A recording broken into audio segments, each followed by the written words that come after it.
Hello बच्चों, let's read the question. तो इस क्वेश्चन में हमें बोला गया है कि ये स्टेटमेंट्स दिए गए हैं किसके बारे, बैसिलस thuringiensis के बारे, एंड इनमें से हम लोग को करेक्ट स्टेटमेंट फाइंड आउट करना है। सो स्टेटमेंट्स हमें क्या क्या दिए गए हैं। ए में बोला है कि बैक्टीरिया जो है बैसिलस thuringiensis वो कंट्रोल करता है अर्थवॉर्म को और कैटरपिलर्स को, और गट में ये क्या करता है, बीटी टॉक्सिन जो है वो रिलीज होता है एंड ये किल करता है कैटरपिलर्स को और लीव कर देता है किसको, अनहार्म्ड उन सारे बाकी इंसेक्ट्स को।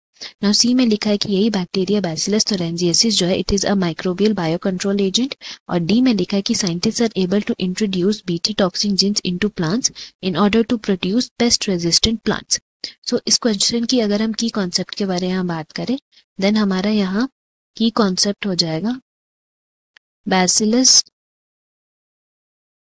thuringiensis। सो अगर हम लोग इस बैक्टीरिया के बारे में बात करें, देन हम लोग बोल सकते हैं इसका जो यूज है, मेनली जो पर्पस है, they are mostly used in agriculture, and यहाँ पे हम लोग बोल सकते हैं ये मेनली यूज होता है as a method to keep the pest level in control by relying on natural predation. तो ये कैसे करता है, सो इसमें हम लोग बोल सकते हैं कि यहाँ पे इंसेक्ट्स जो है, इंसेक्ट्स को मैनेजेबल लेवल में रखता है, एंड जिससे क्या होता है कि इसके लिए कॉम्प्लेक्स सिस्टम बनता है to see that only harmful pest are eradicated. So यहाँ पे अगर हम एग्जांपल की बारे में बात करें, तो एग्जांपल में हमारा लेडी बर्ड हो जाएगा या फिर ड्रैगन फ्लाइज हो जाएगा, जिसमें हम लोग देख सकते हैं कि ये जो हार्मफुल पेस्ट है लाइक मॉस्किटोज ड्रैगन फ्लाइज के केस में और एपिड्स लेडी बर्ड के केस में, उनको ये रिमूव करता है, जबकि lady bird and dragon fly बाकी कोई प्लांट्स के लिए हार्मफुल नहीं है। सो ये सब वैसे कैसे ही रहते हैं, इनको कोई हार्म नहीं पहुंचता है। नाउ इसमें अगर हम लोग बात करें कि इसमें due to the modern methods and technologies use करके उनके जीन्स को हम लोग निकाले and then they are produced, या फिर बोल सकते हैं उनको और अच्छे से मॉडिफाई करके हम लोग प्लांट्स में इंट्रोड्यूस किए।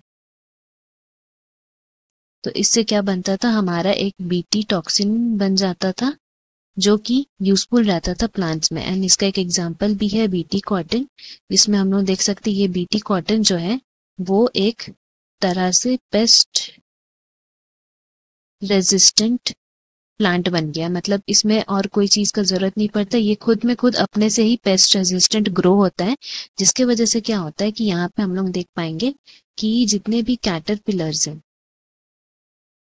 वो मर जाते हैं, दे आर किल्ड।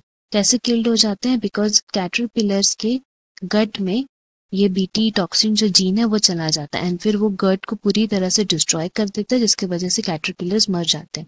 सो इसीलिए अगर हम स्टेटमेंट्स को देखें तो पहला स्टेटमेंट जहाँ पे लिखा है कि this bacteria control earthworm and caterpillars, ये रॉन्ग है। क्यों रॉन्ग है, बिकॉज अर्थवॉर्म को नहीं कंट्रोल करता, सिर्फ कैटरपिलर्स को कंट्रोल करता है। सो इसीलिए ये स्टेटमेंट हमारा गलत हो गया।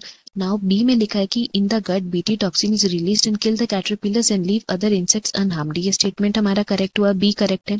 एंड सी में जो लिखा है कि bacillus thuringiensis is a microbial biocontrol agent, तो ये भी करेक्ट है क्योंकि एक तरह से ये बायो कंट्रोल ही कर रहा है सारे एजेंट्स को। सो इसीलिए हम लोग बोल सकते हैं सी स्टेटमेंट भी करेक्ट है। नाउ यहाँ पे जो हमारा डी में लिखा है कि scientist are able to introduce this gene into plants in order to produce pest resistant plant, ये भी करेक्ट है, बीटी कॉटन इसका एग्जांपल है। सो इससे हम लोग कह सकते हैं हमारे करेक्ट स्टेटमेंट कौन से हो गए, बी, सी एंड डी। इसीलिए हमारा यहाँ करेक्ट ऑप्शन बी हो गया। Hope you have understood. Best of luck. Thank you.